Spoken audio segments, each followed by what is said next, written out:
The Umdloti community was severely affected by the devastating floods that occurred in the area. Roads flooded, buildings were washed away, and hundreds were left homeless. Local TV decided to visit the area just 4 months later, and we were truly inspired by the positivity of the community and their determination to bring the town back to its former glory. Local TV chats to Vicky from Umdloti Smart Village to find out more about the town's progress.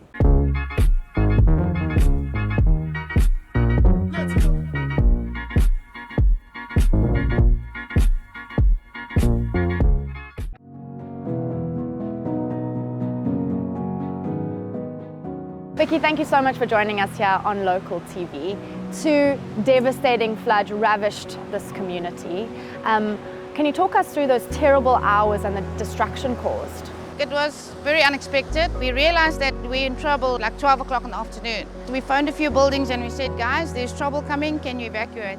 And they were like, we're gonna stay until we feel that we can't anymore. And when that time came, it was in such a disarray that you couldn't drive on our roads anymore. We had probably like 50 cars stuck on the road. We had a situation in one of the apartments where 2 kids were stuck in a bedroom and the sand came through the window. And by God's grace, Marshall was at the right time, at the right place, and they saved those kids and the parents literally through windows because the entrance was blocked. We had so many apartments fall to the ground, so many houses fall to the ground, but yet no loss of life. So I still consider us to be lucky. What were the warning signs early on? You know, what were you receiving? I know you were receiving lots of phone calls, WhatsApps. What were you physically seeing and experiencing? The first bad incident was Isikulu, the building behind us at the far end.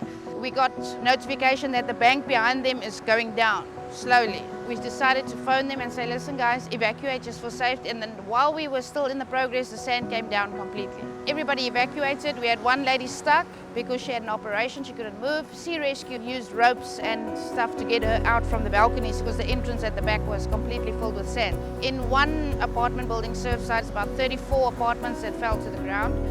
Some of the 34 was demolished on purpose to save the rest by the insurance companies. There's more than 3 or 4 houses, I'm not exactly sure how many, but they are completely demolished. Some that's still to be demolished, they're still working on it. People lost their everything. There was no time, they literally ran out with the clothes on their back.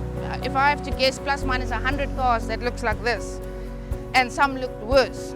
How was the community involved in assisting those in need of help? The first flood, we had no assistance from government or municipality, police, nothing. So if it wasn't for neighbors helping neighbors to get out, we would have had loss of life. The Belito community was amazing. They set up a WhatsApp group.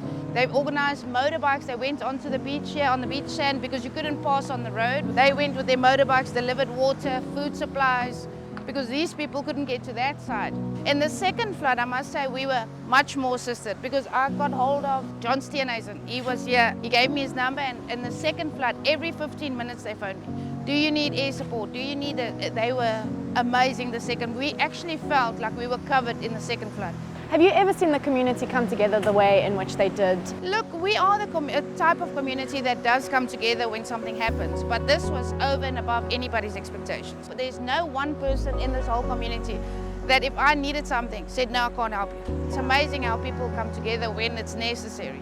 What has been amended and what has been fixed, and how can the community still assist you further? We've got a temporary water system, but it is 100% stable. You can't imagine the damage that was here. You couldn't drive here at all. They filled the holes. They haven't tarred or made it permanent, but temporary fixes are done. Most of the work that's done on this side is insurances that's doing it because it's not common property, it's buildings.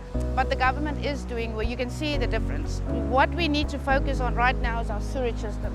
They are working on it, it's much better, it's 100% better than what it was, but obviously we want progress much faster. The municipality has come to the party.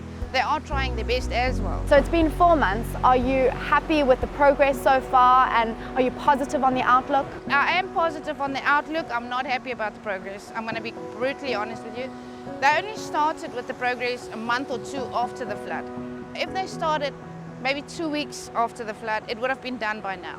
We are happy to see that they are working on it and that there is a plan in place for future to get this fixed. How long do you think it would take before the town's return back to its original state? Look, I'm optimistic that it should be happening by June next year. I think that it's going to be absolutely livable and absolutely perfect by the end of November. But to get it just into the shape that it was, I think it should be done by June next year.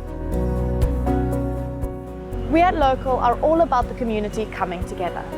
Witnessing the Umdloti community coming together after the devastating floods is truly inspiring.